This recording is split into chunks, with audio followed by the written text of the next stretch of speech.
What's up, guys? I hope y'all are doing fine. So today we are going to be doing something different than what we usually do here on the Moon Tribe.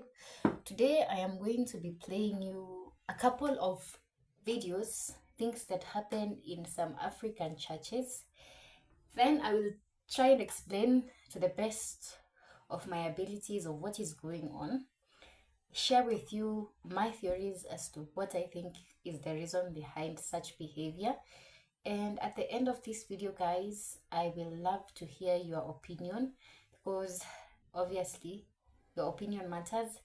If you agree with my theories, if you have your own theories, I would love to hear them in the comment section. So let's get started.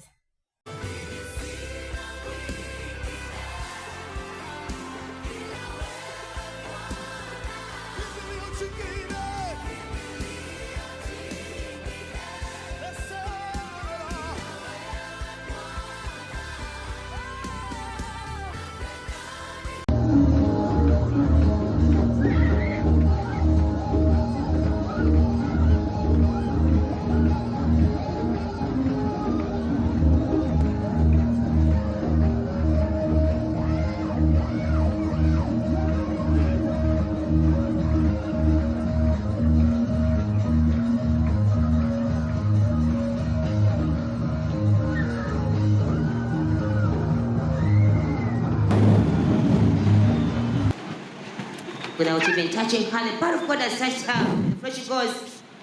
Even another one. Another big lady. On the floor they all go. By the power of God. Abia muma adume. Abuya anabia. Yebuna buya. Abuya bo. Jesus. Right here, brethren from Malawi. Behold the touch of God's power upon all of them. Behold the touch. Abia mi amana buya bulal adabia. So what you've just watched is what happens in many African churches that are not Catholic or Methodist churches. These are the things that go on in the churches. Now, these guys, obviously, they are worshiping, singing, crying, praying, and according to a misconception that this type of behavior shows how devout of a Christian you are. But I obviously have my own theories.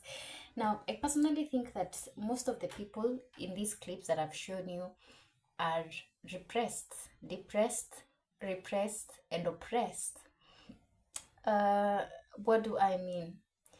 You see, the African community, most people are seriously repressed, emotionally repressed, psychologically repressed, financially repressed, politically repressed, and even sexually repressed.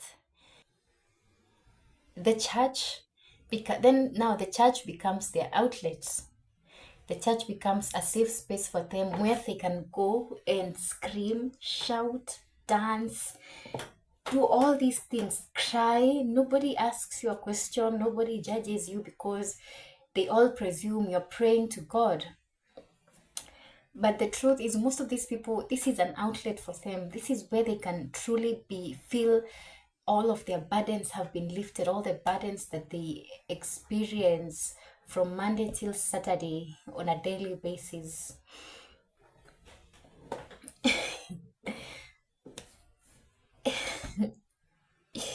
So when you see this type of behavior, mostly, if these people are truly Christians, then they know that even their Jesus Christ, the Lord and the Savior, taught against this type of behavior in the churches. He said you would rather do it in secret than be a show off. So if Jesus did exist in today's time, he would have called them show offs.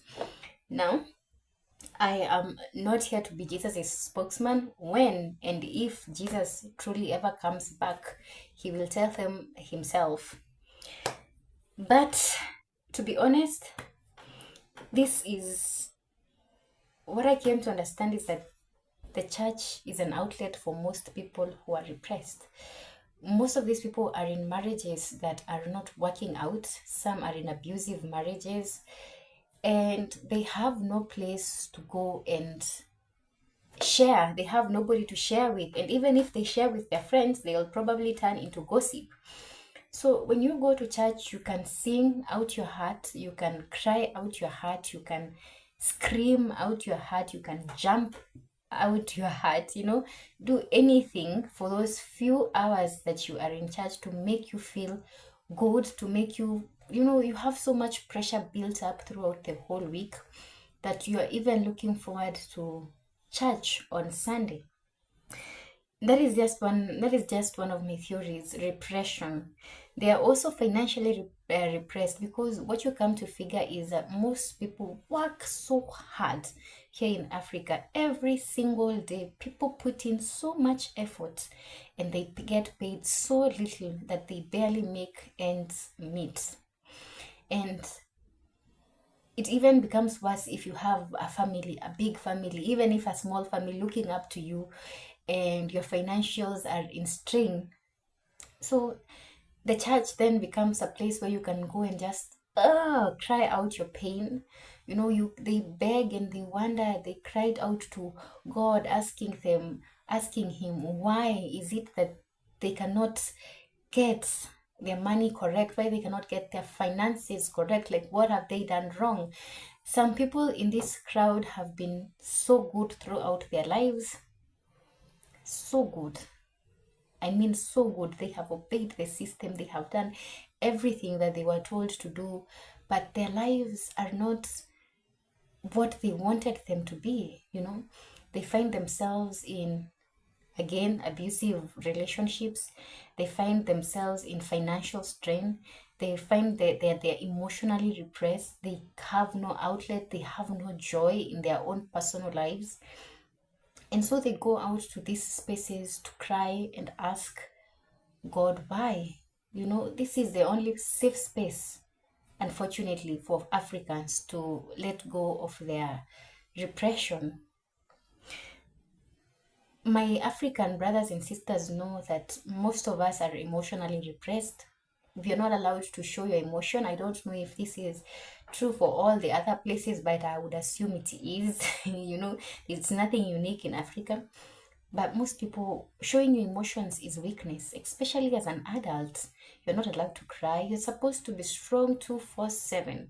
You're not allowed to show fear. You're not allowed to seem in any bit weak, because having emotions is human and you are a robot. So how dare you have any emotions? And on Sundays, these spaces become a place where they can just go and let go of that emotion without any judgment, because nobody will be in the corner. Okay, there are some, but nobody who will be concentrating on you, looking at you and be like judging you, because apparently everybody is doing the same thing as you are. So nobody has the time to judge you. Nobody has the time to criticize you. They know that you're praying to God. They also understand that this is the time where you have to let go of your issues. Now, one thing you will also notice in these clips is that a majority are women. Not to say that men are not there, because also men, this is a space for them to go and let go. I mean, men are seriously repressed in our communities. So this is also a space, you will notice that most are women. And what I come to understand, or what I come to realize, is that church is a safe space for many women, because back at home, they have no freedom, especially if they have children. They are always serving somebody else, their husband, their children. They have no time for themselves. They literally have no time for themselves. They are always cleaning, cooking, doing something, for their house, for their husband, for the kids. And on Sunday is the time they get out to be smart, to look nice, show off that beautiful dress that they bought some few years ago or recently. It's the day they get to remember who they were, before all the husband and the children came along. It's the truth. So you find that for many women, the church then becomes a safe space for them. One thing that I will talk about in some few videos that I will do is the sexual exploitation of women in these spaces, the church. And I will just give you a hint and tell you that most of these women are sexually repressed. They never have they have never experienced it. For them, sexual pleasure is, and these pastors know that and they take advantage of that. You have seen some of these clips where these pastors are performing theatrics. These pastors have to do so. They understand what I'm talking about. As a matter of fact, most pastors know what I'm talking about. They know this about our community. They know that most people in the African communities have no safe space to go and release their anger, release their frustration. So the church is a place where they do that safely without any judgment. The pastor knows that, and this pastor has to give you some entertainment, some theatrics to let them, shake, roll over the floor, do anything just to get out that heaviness that is in your heart, that heaviness in your chest.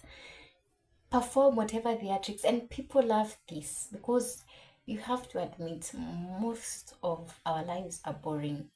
They are not very interesting, to be honest. We work all week, then Sunday you are in church, you barely have time to rest. So when the pastor can be a little bit entertaining on Sunday, do a little theatrics here and there, oh come on, why would I not go to such a church?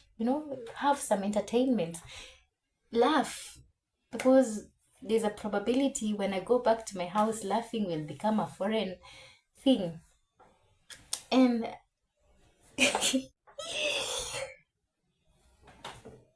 those are my theories. Most of these people you see here are repressed, and I have mostly focused on emotional, financial, and the sexual repression. Okay, not so much, but these people, mental health issues is a problem in our communities in Kenya, in Africa as a whole. And mental health in Africa is viewed as, what are you talking about? If you have mental health issues, you are crazy.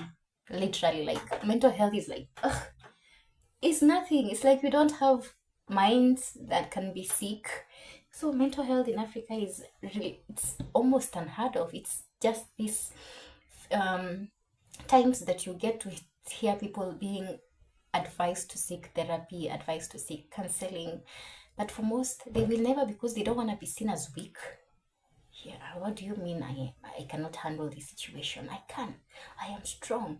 I am strong. The Lord, the Christ has strengthened me. I can handle every situation. Sometimes, honey, you need therapy. You need to talk out your issues, even if the Christ, the Lord, has strengthened you. Then connected to financial repression also is the political repression.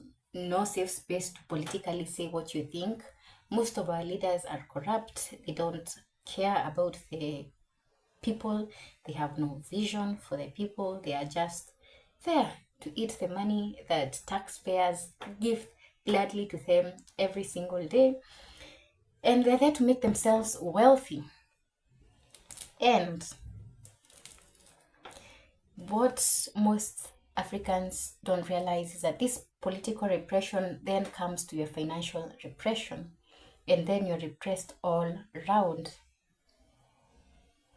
And those are just my theories, guys. That the reason we see this type of behavior in our churches is because most of us are repressed. Emotional repression, political, psychological, financial, and sexually. Most people are oppressed, depressed, and repressed. Again, I will say it. I wish these guys would see this video, but I know there's a probability they won't. But one thing I would tell them is that no matter how much you cry, no matter how much you shout and scream and jump, whatever theatrics you want to perform, whatever is your outlet to let go of that heaviness in your heart, at the end of the day, you have to realize if you yourself are not doing anything actively to change your situation, the situation will remain the same. Nothing will ever change. If you are in abusive relationships, what makes you think that praying to God will make your partner change and suddenly stop abusing you? They won't stop abusing you.